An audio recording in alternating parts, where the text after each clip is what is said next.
السلام علیکم و رحمت الله و برکاته.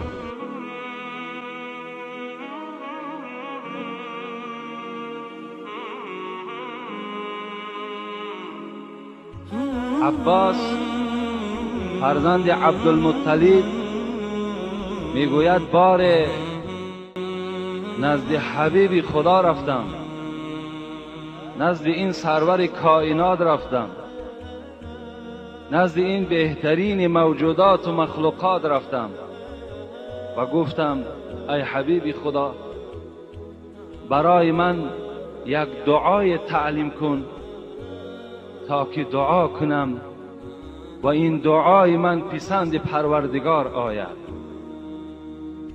چی دعا هست؟ رسول اکرم گفتند از پروردگار عافیت طلب کن. فمکثت ایاما، عباس میگوید از بین چند روز گذشت. ثم جئت الى رسول الله صلی الله علیه و سلم، باز نزد پیغمبر آمدم. فقلت یا رسول الله علمنی شیئا اسأله الله تعالی. قال لی یا عباس یا عم رسول الله صلی الله علیه و سلم، صلی الله العافیه فی الدنیا والآخره. از بین چند روز هم که گذشت، عباس میگوید خواستم که باز یک تعلیمی نو گیرم. گفتم ای پیغمبری خدا، برای من یک دعای تعلیم کن تا که از پروردگار همون دعا را سوال کنم. رسول اکرم گفتند ای عباس، ای عمکی پیغمبری خدا. عباس این عمکی پیغمبر بودند، ای عم رسول الله صلی الله علیه و سلم، از پروردگار در دنیا و در آخرت فقط عافیت را طلب کن. میخواهم من هم از این عافیت همراه شما دعا کنم و به سمع شما میرسانم که عافیت چی معنا دارد. عافیت این سلامتی بدن است.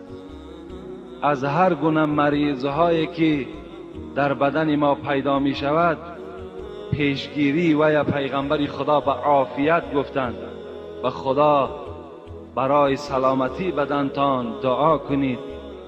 و دیگر معنای عافیت این است که عوف گناه بنده در دنیا و در آخرت معنا دارد. از این خاطر به حرمت این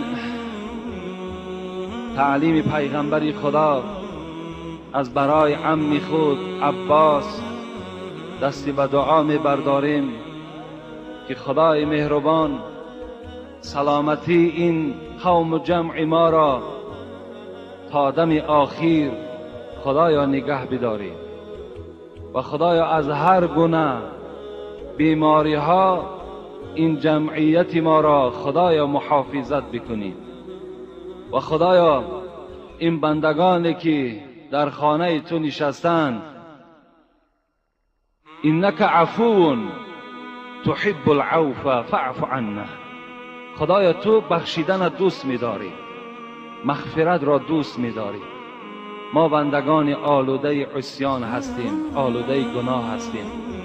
خدایا با این صفت خود جمیع گناه‌های ما را عفو بگردان، مغفرت بگردان.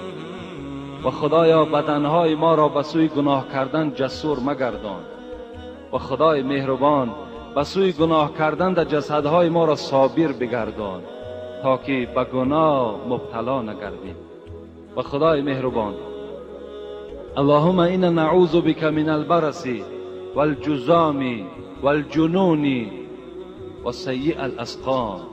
خدایا از کسلی که پیغمبر دعا کردند، از کسل سفید شدن پوست، از دیوانه شدن، از هر گونه زخم‌هایی که در بدن می‌براید، رسول اکرم پناه طلب کردند. ما هم به سوی تو ای ذات پاک پناه طلب می‌کنیم از جمیع این بیماری‌هایی که الحال ذکر شد. و خدایا گذشتگان ما را رحمت و مغفرت بگردان. بیماری‌های این قوم و جمع ما را شفای کامل و شفای عاجل نصیب بگردانی. و خدای مهربان مسافرهای این جمعیت ما را صحت و سلامت به خاندان برسانی و محبت این مردم تاجیکستان را نسبت ذات خودت، نسبت پیغمبرت، نسبت قرآن و اسلامت خدایا باز هم زیادتر بگردانی و سروران این حکومت جمهوری ما را خدای مهربان توفیقشان رفیق بگردانی، برای اهدنا الصراط المستقیم هدایتشان کنی و عمرشان دراز و جمیع عملهای نیکشان خدای مهربان برآورده بگردانی. آمین یا رب العالمین. خداوند مغفرت کند اون برادرانی که از راههای دور به این مسجد ما و شما حاضر می شوند. حتی بعضی از برادرانی که من سحر یک برای نظارت تازگی این مسجد ساعت 8 این مسجد می آیم، بعضی برادرها از ساعت 8 همینجا نشستگی هستند. خدای مهربان قدمهای اونها را قدمهای مبارک بگرداند و خداوند در هر قدمشان گناهاشون خدای مهربان مغفرت بگرداند. آمین یا رب العالمین.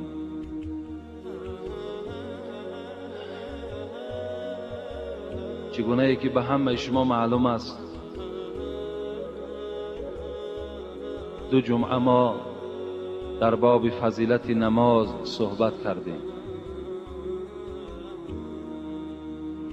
و خبر دادیم که کسانی که در دنیا نماز میخوانند چی با سعادت انسانها بودند و چی بهترین هدیه و مکافاتهای همراه خود و دنیای بقا می بردند. رسول اکرم میگوید تکون صلاة العبد عند المحشر تاجا علی رأسی و نورا علی وجهی. این نمازهایی که شما ای بندگان میخوانید در روز قیامت در بالای سر شما اینها قصابه میشوند. اینها در بالای سر شما این نمازهای خواندگی شما به تاج مبدل میگردند و در چهره های شما این نمازهای خوانده شما به نور مبدل می شود. حتی در روز قیامت این تاجهایی که از نماز و این چهره های سفیدی که از نماز درخشان هستند، قسم به خدا در روایت کتاب می آید که آفتاب از این روشنی در خجالت می ماند. روشنی آفتاب در روشنی نوری چهره آدم نمازخوان و تاج آدم نمازخوان در خجالت می مانده است. می گفت از من دم روشنتر باز نور وجود داشته است. خوش به حال همون برادرانی که پیروی نماز شدند، نماز در دنیا قدر کردند و نماز را ادا کردند. و دو جمعه دیگر هم در باب بی نمازی صحبت کردیم و گفتیم چی بد سعادتی هست آن کسانی که در دنیا نماز نخوانده از دنیا میگذرند. چی بدبختی و چی خجالتی اونها را روز قیامت منتظر است.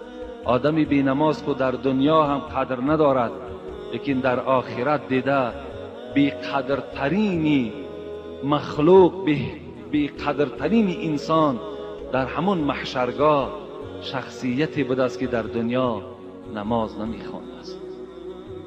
از بس که بی نمازی امروز خاندان اکثر مسلمان ها را که فرا گرفته است، من خواستم باز یک جمعه دیگر در باب بی نمازی همراه شما صحبت کنم و خدا خواسته باشد شاید با همین جمعه ما و شما این موضوع نماز و بی نمازی را پوشیده اعلان میکنیم و به هر کس حواله میکنیم آن چیزی را که آنها به گوش خود گرفتند. و الحمدلله که ما از این مسئولیت خلاص میشویم و فردا روز قیامت در پیشگاه هیچ کدام شما ان شاء الله من جوابگر نیستم، زیرا آن چیزی که حقیقت است من برای شما خبر میدهم. نوابسته و انسان در کدام زینه نباشد، در کدام منصب نباشد، من برای شما همه اونا حقیقت از آیت ها و از احادیث های پیغمبر خبر دادند. نماز روایتی هست که حجتون افضل من الدنیا و ما فیها. یک روایتی هست که انسان وقتی که حج میکند ببینید چند قدر اذیت دارد، چند قدر خراجات ها دارد، چند قدر مشکلات بدنی دارد. آدم وقتی که حج میکند روایت دمی آید که یک حج بنده بهتر است از دنیا و آنچه که در دنیاست.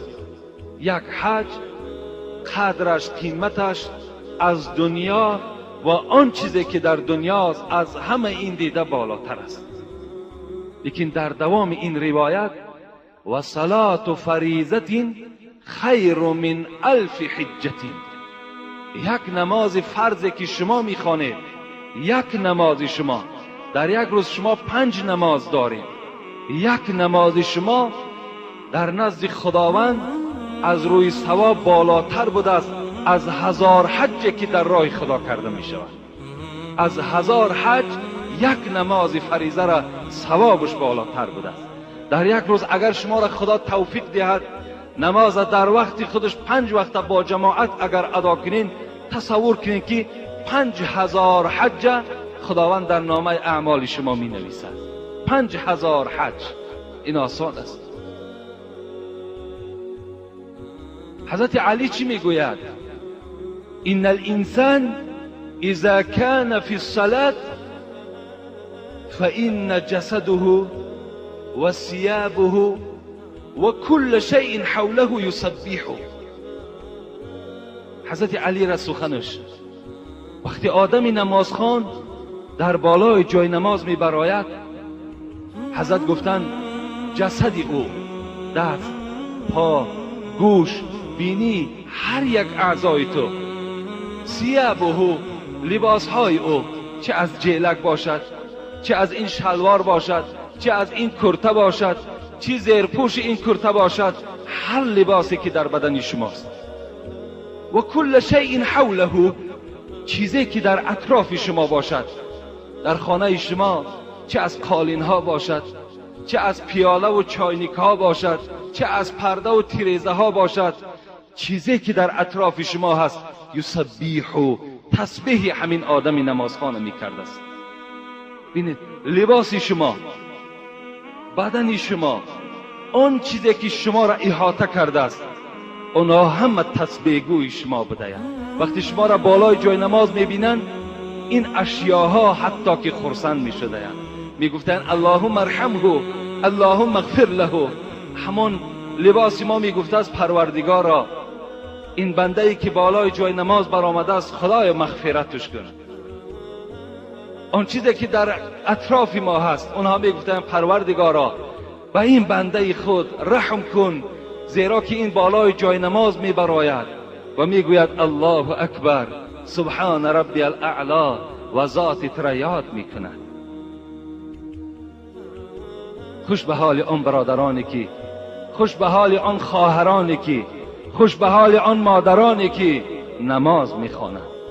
همه اشیای خانه تسبیح میگوید، همه لباس او تسبیح او را میگوید، جسد او، وجود او بر او لعنت نمیگوید، بلکه چی میگوید؟ خدا رحمتش کن، خدا مغفرتش کن. چی دعای مبارک است. حضرت سعد ابن معاذ که یکی از صحابه های خیلی گرامی هست، یک حدیث روایت میکند. پیش از حدیثی که وی روایت میکند من سعد ابن معاذ به شما شناس کنم. سعد ابن معاذ که پیغمبر خدا میگوید وقتی جان به حق تسلیم کرد عرش پروردگار جنبید. گفتن ای رسول اکرم چرا عرش جنبید؟ گفت از آمدن روح معاذ عرش خرسندی دارد. از صعود، از برآمدن جان معاذ به سوی آسمان عرش پروردگار خرسندی کرده است. چی مبارک روح نزد من می آید. باری میگوید و پیغمبر خدا یک کرته تحفه کردند. همین معاذ بی نهایت ملایم بود. اصحاب میگوید با دست خوب میقپیدند، تعجب میکردند این چی گزوار قیمتی بوده است که با پیغمبر خدا هدیه کردند. رسول اکرم گفتند لمنادل سعد ابن معاذ فی الجنه احسن من هذا. ای اصحاب گفتند با خبر باشین که یک روی مالچه سعد ابن معاذ که خداوند در جنت به معاذ تسلیم میکند از دنیا و آنچه در دنیا هست بهتر است. یک روی مالچه سعد.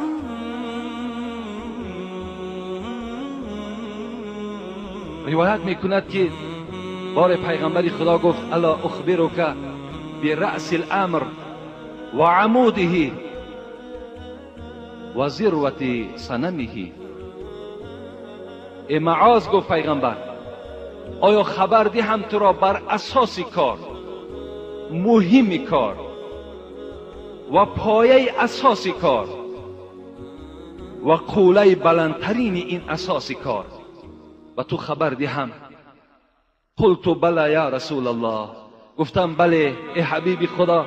اساس کار چی هست و پایه اساس کار چی هست و قوله بلندترین اساس کار چی هست؟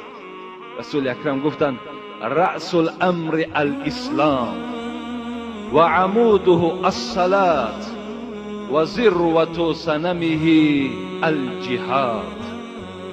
پیغمبر خدا تکرار کردند گفتند ای معاذ، گفتند اساس کار این اسلام است.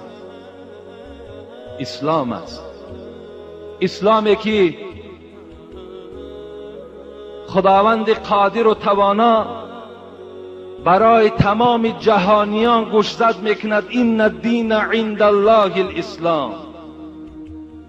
دینی که در نزد من پذیرفته می شود، دینی که پیروان خودش را در دنیا و در قیامت عزت می بخشد، دینی که قدر آدم در نزد من بلند می سازد، این اسلام است. یگانه دینی که در نزد خدا نجات دارد این دین اسلام است. اکملت لکم دینکم و اتممت علیکم نعمتی و رضیت لکم الاسلام دینا. خدا میگوید من از بنده خود در حالت راضی میشوم که اگر پیرو دین اسلام باشد و جز دین اسلام دیگر دینهای منسوخ شده ده قدم نزند، این بنده، من از این بنده راضی میشوم. شکر گو ای دل که در خیلی مسلمان آفرید. و ما و شما مردم حضرت مولوی خطاب میکند، ای مردم میگوید شکر گوین که در خیلی مسلمان آفرید، عارفی خود کرده هم با نور ایمان آفرید. و سوی پروردگارتان شکرانه کنید که خدا شما را مسلمان گردانید، شما را خداوند پیرو دین اسلام گردانید، به این شما شکرانه کنید. زیرا خداوند ما و شما خبر میدهد و من یبتغی غیر الاسلام دینا فلن یقبل منه و هو فی الاخره من الخاسرین. اگر کدام بنده گمراه، اگر کدام بنده به عقل، اگر غیر دین اسلام دیگر دین را برای خود قبول کرد، وای خدا زده است، میگوید وای خدا در دنیا زده است، وای در آخرت اصلا میگوید دیگر نجات ندارد. کسی غیر دین اسلام دیگر دین قبول میکند. چی امروز تشویقات های نصرانی ها، چی تشویقات های زردشتی ها، که حالا که این دین ها اصلش دیگر وجود ندارد، تحریف شده هستند، اینها را دیگرگون کردند. میخواهند همین مردم بیچاره کمبغل ما و شما را از فقیریمان استفاده برده امروز نصرانی کنند. کدام شما نصرانی میشوین؟ باور کنین شما دیگر حق همسایگی ندارین، شما جنازه ندارین، شما را دیگر نان شما را خوردن جایز نمیشود. احتیاط کنین، هلاک شوین، لیکن در دین اسلام انشاءالله آخرت شما زیبا هست، آخرت شما فخر دارد. برای 4 سوم همین یهودی دین خودت میفروشی، شرمنده میشوی، چی در دنیا و چی در آخرت. حضرت علی میگوید این من النعیم دنیا یکفیک الاسلام نعمتا.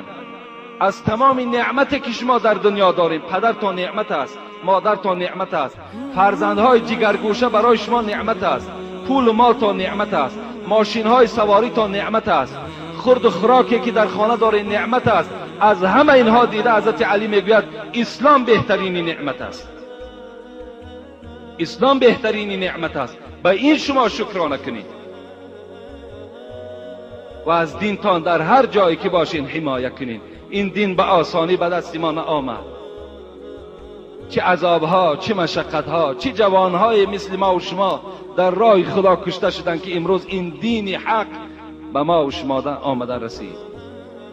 عبدالله ابن جحش با همراهی سعد ابن ابی وقاص که حکایه هست شاید شما شنیده باشید، فردا جنگ احد سر می شود، جنگی که پیغمبر خدا دندان مبارک از دست دادند، جنگی بود که چند سنگ در چهره های پیغمبر زده شد. چه روزی دهشتی بود.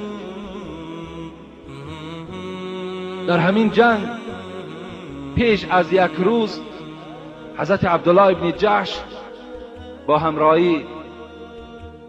با همراهی سعد ابن ابی وقاص رو پرو نشستند و گفتند فردا جنگ احد است، بیا با یکدیگر دعای میکنیم تا که خداوند دعای ما و شما را در این موضع قبول میگرداند. حضرت سعد گفتند اول من دعا میکنم. گفتند بگذار تو دعا کن. گفت پروردگارا، فردا جنگ احد وقتی که شروع می شود مرا هم با همراهی یک مشرک، یک کافری خیلی بهادر و جسور رو پرو بگردان و من با او محاربه کنم و این کافر از دست من کشته شود. حضرت عبدالله ابن جحش میگوید من آمین گفتم و بعدا سعد گفتن شما دعا کنید، دلسوزی را ببینید، غمخواری را ببینید، پشتیبانی از اسلام را ببینید. عبدالله چی دعا کردن؟ پروردگارا، من هم میخواهم که فردا با یکی از جسوران و دلیران این کافرهای عرب روپرو شوم، با او محاربه کنم و از دست این کافر کشته شوم و در نزد درگاه تو شهید اعلان کرده شوم و بعد شهیدی این کافر گوش و بینی مرا ببرد و روز قیامت با این گوش و با این بینی بریده من از جای خود خیزم و تو ذات پاک پرسان کری ای سعد این گوش و بینی تو کجا شد و باز خودت ای ذات پاک جواب گردانی که این گوش و بینی تو در راه خدا بریده شد، وارد جنت شو. این دعا را کردن، آمین گفتن. فردا جنگ احد شروع شد. حضرت سعد میگوید من به دعای خود نائل شدم، یکی از کافران خیلی برجسته مشرکان عرب کشتم. یکی وقتی بیگاه شد، ما مسلمان ها را از بین مشرکان جدا میکردیم، به ناگاه میگه جسدی عبدالله ابن جحش را نگاه کردم که بنی ایشان بریده شده است، گوشهای ایشان بریده شده است و به سوی پروردگار آبی چشم کردم و گفتم که دعای عبدالله ابن سعد در نزد پروردگار قبول شد. عبدالله ابن جحش چی جانسوزی ها کردند، چی تمناها کردند. آیا برای عبدالله زندگی لازم نبود؟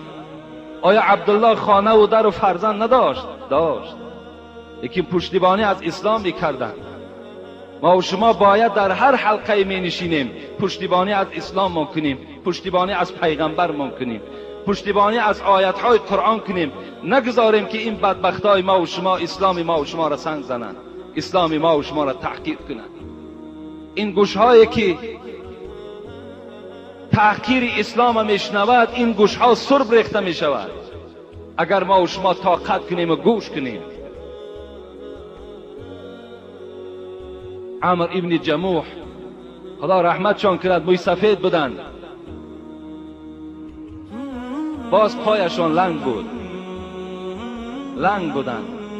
وقتی فردا جنگ احد شروع می شد، حضرت 4 فرزندی خود آورده در دست پیغمبر دادن، گفتن اینها در پهلوی شما باشد تا که اسلام قرآن دفاع کنند.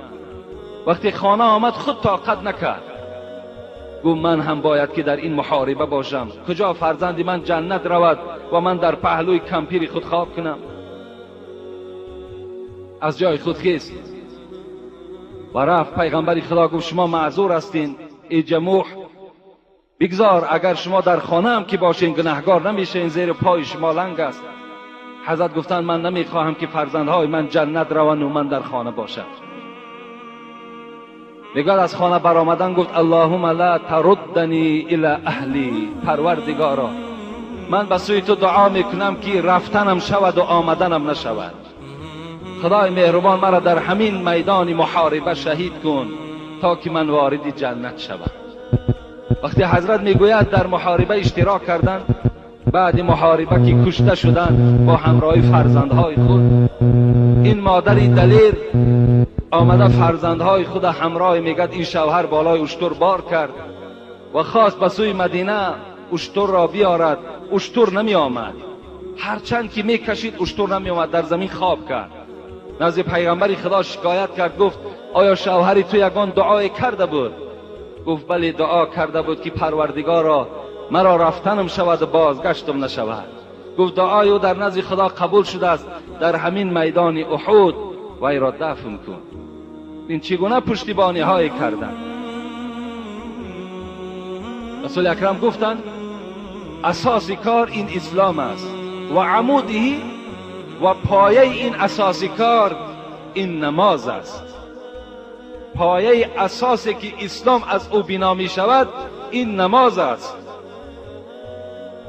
و ذروة سنمه الجهاد، و قوله های بلند این اسلام رسول اکرم گفتند این جهاد است.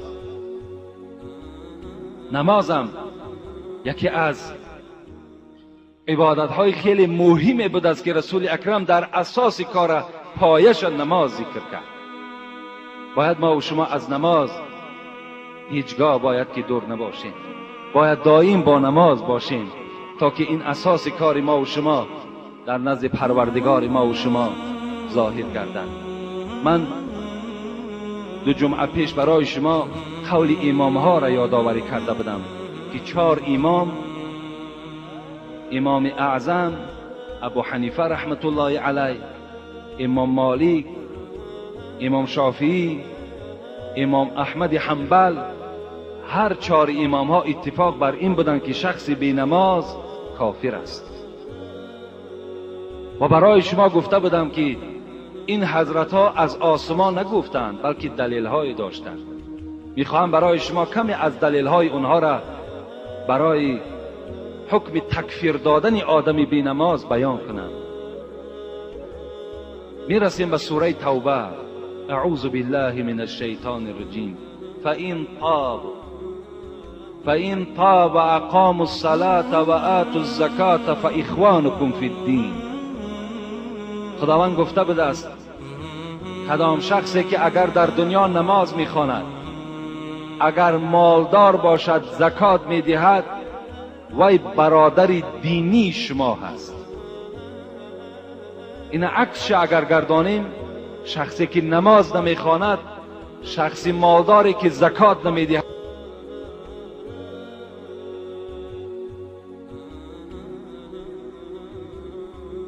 میگذاریم در سوره روم.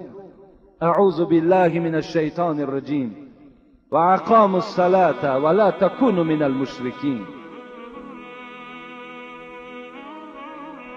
شیخ محمد اسلم توسی در تفسیر این آیه میگوید که بر من یک حدیثی رسید که رسول اکرم گفته بود است که هر حدیثی مرا به قرآن چین کنید و سخنی مرا در قرآن میابید. من تمام احادیث های پیغمبر خدا را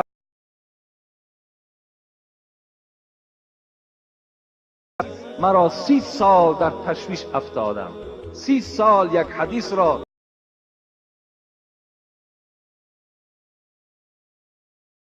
که صلاة متعمدا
به اونها سلام دیه.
اتدرون من شقی